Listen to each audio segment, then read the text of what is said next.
ఏంటండి? ఉప్పు కారం ఆవు పిండి, మెంతి పిండి,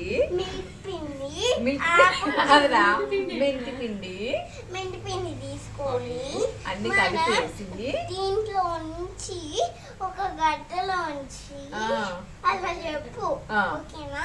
కారము మనం ఒక బేసిన్ లో వేసుకొని ఉప్పు కారం తెచ్చుకొని బాగా వేసేసుకొని మనం ఇప్పుడు ఆ మామిడికాయలు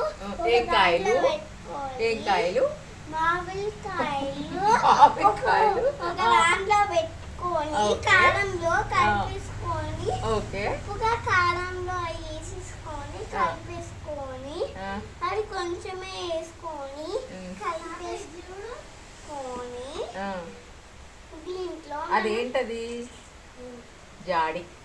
జాడీలో వేసుకొని మళ్ళీ ఇలా షేక్ చేసి మళ్ళా వేయాలి అని చెప్పాలి. ఓకేనా?